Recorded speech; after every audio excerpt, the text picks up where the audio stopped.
Every society depends on a shared illusion called law. We tell ourselves that rules, not personalities or factions, decide our disputes. When that illusion holds, even bitter rivals can coexist because they agree on the referee, if not the result. When it cracks, everyone scrambles to build a ring of their own, each side claiming fairness but meaning, in practice, fair for us. That shared illusion is not naive faith in perfection. It is faith in a discipline, the idea that fairness arises from following the same rules even when those rules fail us. In constitutional systems, neutrality does not mean that decisions are free of bias or power. It means that the procedure itself, rights of evidence, appeal, and due process, is what binds us when outcomes cannot. Neutrality is not a description of reality. It is a covenant of restraint, a collective promise that no side will rewrite the rules mid-game. It is the structure that lets injustice be corrected without destroying the system that corrects it. When people lose confidence in that covenant, the drift begins. The trigger is rarely cynicism. It is frustration, the sense that official processes are too slow, too cautious, too compromised by the wrong values. Reformers don't start by rejecting neutrality. They start by insisting that neutrality has failed and that justice requires new procedures, special forums, special rules, special urgency. But in doing so, they replace the idea of shared discipline with the idea of chosen process. Once you teach people that justice depends on picking the right procedure, you also teach them that losing in the wrong one isn't justice at all. From that point on, every defeat is proof that the forum itself was rigged. What began as moral impatience ends as institutional exhaustion. The claim is simple enough to fit in one line. When groups abandon shared procedures in favor of ad hoc venues that deliver favored outcomes, they redefine justice as choosing your own process.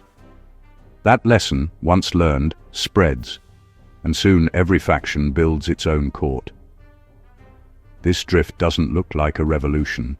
It looks like paperwork. It feels like compassion. It often begins with a cause that seems unassailable, protecting victims, speeding reform, cutting through bureaucracy.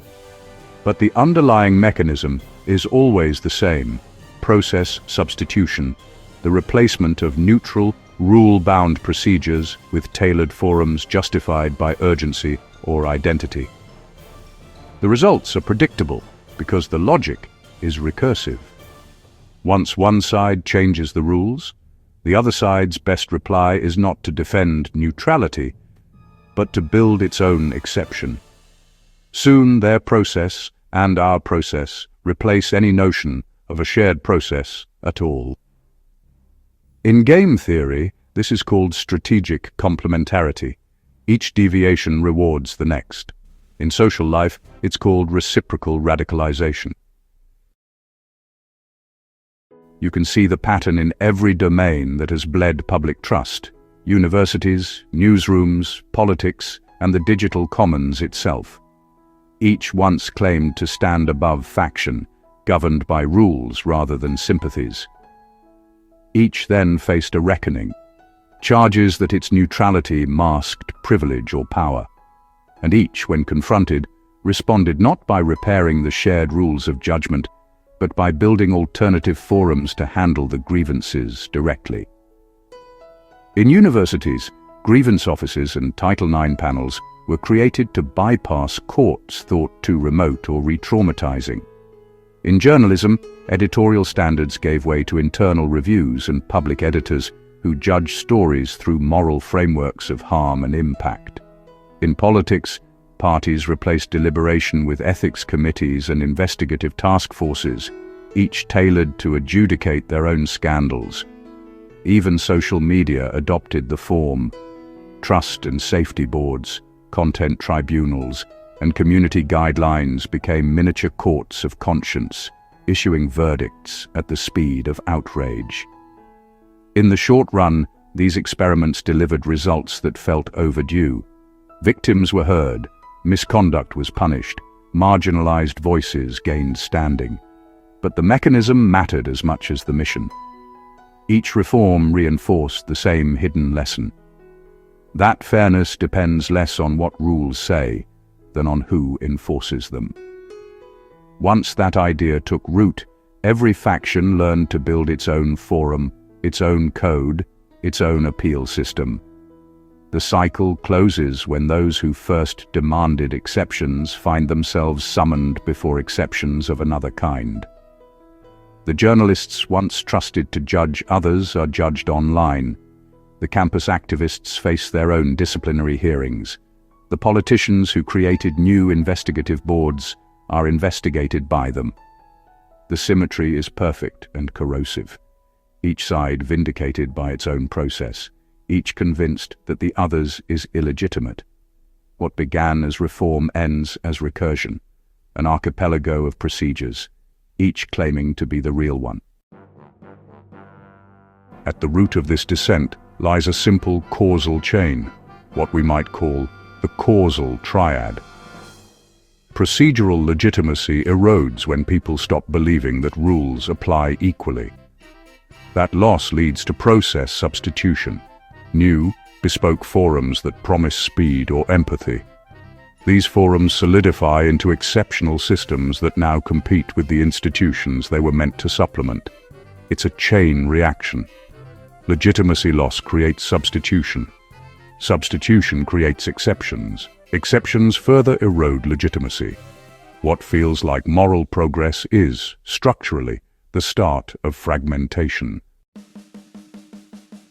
The early 2010s were not just a moment of regulatory adjustment. They were the hinge on which the culture of higher education turned, from institutions that adjudicated cases to institutions that managed climates. It began with the 2011 Dear Colleague letter from the US Department of Education's Office for Civil Rights. The directive required colleges and universities to handle sexual misconduct cases under Title IX, using the preponderance of the evidence standard and operating through campus grievance procedures rather than the criminal or civil courts. The purpose was humane, to make redress accessible for victims who had long faced dismissal or disbelief. But the mechanism mattered as much as the mission. Overnight, universities were not just educational or disciplinary bodies, they were quasi-judicial systems, complete with investigators, compliance officers, and internal tribunals. They developed a procedural world that ran in parallel to the justice system, but operated by different rules.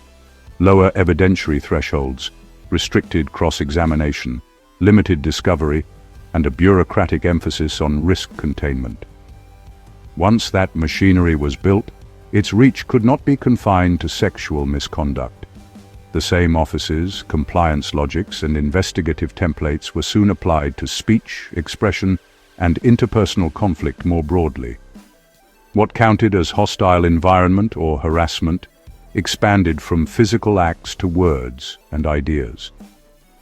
In effect, the system that had been justified by the urgency of protecting victims became a general instrument for policing discomfort, dissent, and reputation. Within a few years, campuses were running continuous adjudication loops, not occasional hearings, but rolling reviews of emails, posters, social media posts, classroom remarks. Every domain of university life now fell under procedural management. A university no longer merely punished misconduct, it administered community sentiment through process. The effect was cultural as much as bureaucratic. A generation of students came of age inside institutions where the line between moral harm and procedural violation had blurred, where justice meant finding the right administrative forum, and where outcomes were legitimate if the chosen process had delivered them. That is how process substitution became a social intuition. Whether one saw the change as overdue or overreach, the lesson absorbed was the same. Justice is not a neutral rule, it is the right venue. By the middle of the decade, those same students were carrying that procedural reflex outward, into workplaces, media organizations, and activist movements. They had learned that when an official channel seems biased or slow, the answer is to create a new one, an independent review board, a public statement, a Slack investigation, a social media campaign. Social platforms turned this reflex into spectacle. The call-out, the open letter, the viral thread, all followed the same logic as the campus tribunal. They were alternative adjudicatory spaces, operating by new norms of evidence, accountability, and remedy. The feed replaced the courtroom. The ratio replaced the verdict. The moral energy behind these acts was genuine, often redemptive, but the structural effect was unmistakable. Every new forum of conscience normalized venue selection as virtue.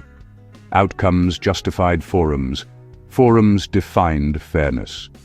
Once that equation took hold, any institution that resisted exceptional process looked corrupt, and any faction that embraced it looked righteous, until the cycle turned and another forum rose to judge the last. Every political community has its moment of recognition, the realization that rules no longer settle fights. At first, this feels liberating. When you can't trust the old procedures, building your own feels like progress. But the liberation is temporary. Once one faction learns to win by changing the rules, every faction must do the same.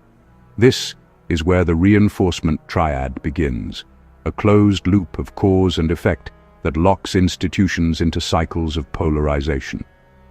Exceptional forums spark strategic complementarity, the logic of if they can, we must. That complementarity produces legitimacy loss, since every defeat can now be dismissed as their process. The resulting distrust reinforces the creation of new, exceptional forums. In logical terms, the cycle is self-sealing. In cultural terms, each faction's attempt to protect fairness accelerates the collective loss of it. The campus-era procedural experiments offer a vivid example. Once schools began running internal trials under lower evidentiary standards, opponents quickly framed those systems as kangaroo courts. Lawsuits followed, courts split, rules shifted.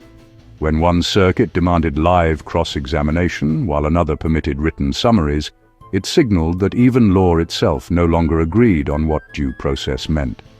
This inconsistency did not just frustrate administrators, it trained a generation to see rules as partisan artifacts.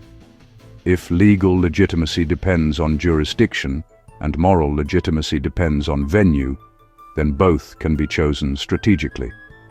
Fairness became something to shop for. Soon, this reflex escaped the academy.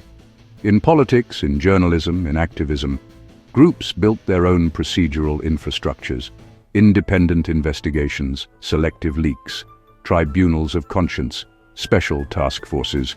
Each was justified by urgency, yet each taught the same deeper lesson, that the ordinary process cannot be trusted. In game theory, strategic complementarity means that one player's deviation makes another's deviation optimal. Once one actor defects from the shared rule set, restoring neutrality unilaterally becomes self-defeating. This logic explains why procedural polarization never burns out on its own. If one side builds a special forum for its grievances, the other cannot return to a neutral forum without appearing naive or complicit. Both sides therefore mirror one another's exceptions. One justifies emergency measures to achieve justice. The other justifies emergency measures to restore order. Each believes it is responding to abuse. Both are accelerating mutual delegitimization. The result is not chaos, but a highly structured arms race of exceptions, where the only remaining consensus is that there is no neutral ground. As the cycle matures, institutions themselves are drawn into the performance. Courts, universities, newsrooms, and agencies no longer operate primarily to decide disputes, but to signal loyalties. The content of their verdicts matters less than the audience they play to. Hearings become theatre. Votes become choreography. Press conferences replace deliberation. Procedures, once designed to filter out emotion, now exist to display it. This is not hypocrisy, it is adaptation. In an environment where legitimacy comes from your followers, not from your procedures, the rational move is to act for applause.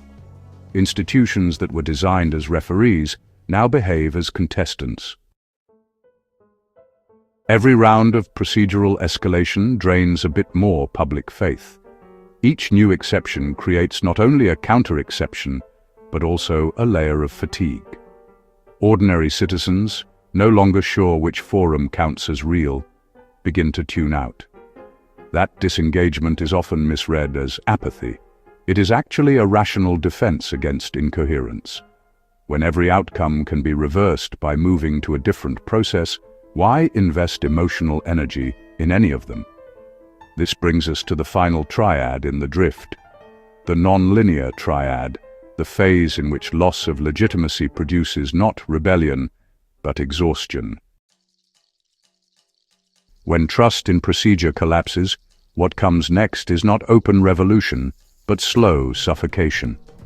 Institutions keep operating.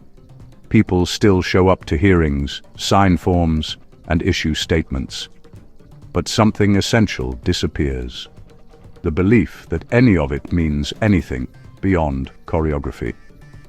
This is the non-linear triad at work, a dynamic in which every effort to restore legitimacy by force only deepens the fatigue it was meant to cure.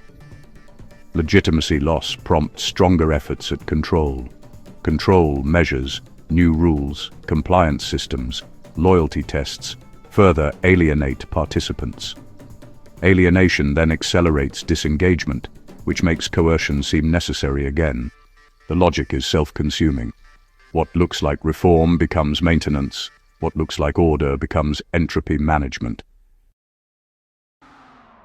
Institutions rarely acknowledge that their authority has eroded. Instead, they compensate by multiplying procedures. New committees to review old committees, new codes to clarify the old codes, new oversight boards to ensure that the rules appear to work. The impulse is understandable. Do more, regulate more, enforce harder. But each additional layer communicates a hidden message. We don't trust ourselves either. Over time, compliance replaces conviction. People stop doing the right thing because it's right. They do it because someone might be watching. Ironically, this bureaucratic thickening is the inverse of the crisis that began it. The system that once abandoned neutral process for flexibility now drowns in process as performance. Both are symptoms of the same disease. The loss of shared belief that rules, in themselves, can be legitimate. When persuasion fails, power fills the gap. Officials who sense waning authority reach for sharper tools: disciplinary boards, speech codes, executive orders, emergency powers. The stated aim is stability. The real function is enforcement without consensus. But coercion carries diminishing returns. It can make people obey, but it cannot make them believe. Worse, it invites moral inversion. Those punished under the new rules claim martyrdom, and the enforcers, already distrusted, look tyrannical for applying the very procedures they themselves reinvented.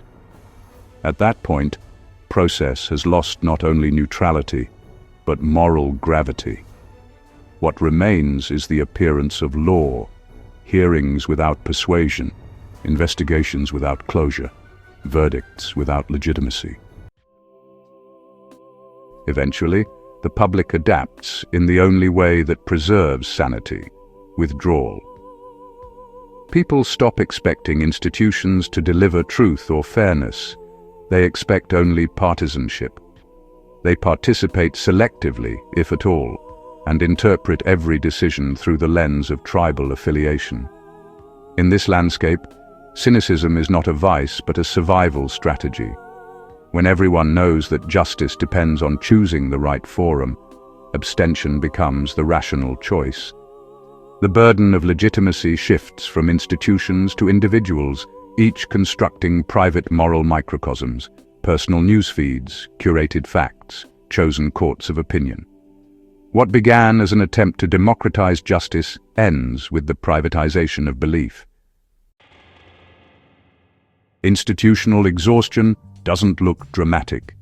It looks quiet, procedural, and vaguely professional. Meetings still happen. Policies still change hands. But beneath the paperwork lies stasis. Because no rule is trusted to endure, every decision becomes provisional, something to be reversed when the other side's forum gains control. The system continues, but only as a kind of maintenance loop, coercion sustaining order, disengagement sustaining coercion. The underlying society ceases to generate legitimacy. It merely administers compliance. This is the end point of the drift that began with process substitution, a culture where rules no longer bind us when they hurt us, and therefore no longer protect us when they should. Pluralism survives only under one condition, that the rules bind us when they frustrate us. Shared procedures are not a bureaucratic luxury. They are the infrastructure of coexistence. Every generation must relearn this, because every generation is tempted to believe that its cause is urgent enough to justify exceptions. The real wisdom lies in resisting that temptation, understanding that the slow, impartial process is not the enemy of justice, but its most reliable friend. Fairness that must be fast or favorable will eventually serve neither. If the last decade taught us anything, it is that process is culture. Once we redefine justice as the right process for our side, we teach everyone else to do the same. Once we restore the expectation that the same process applies to all, even when it fails us, we begin to heal the civic fabric that fragmentation frayed. Legitimacy is never permanent. It is something we have to keep making, an act of discipline, not faith. It is produced by restraint, by choosing to submit to the same rules that restrain others, even when breaking them would be easier. That choice is the quiet test of every free society. A democracy endures not because it always decides rightly, but because it convinces its citizens that losing fairly is better than winning by exception. The moment we stop believing that, the rule of law becomes theater, and every dispute becomes a contest of power. What holds a plural nation together is not shared opinion, but shared procedure, the willingness to let the same rules bind us when they wound us, as when they protect us. Rules are not a cage we live inside. They are the structure that keeps us from devouring one another. They are how free societies stay free.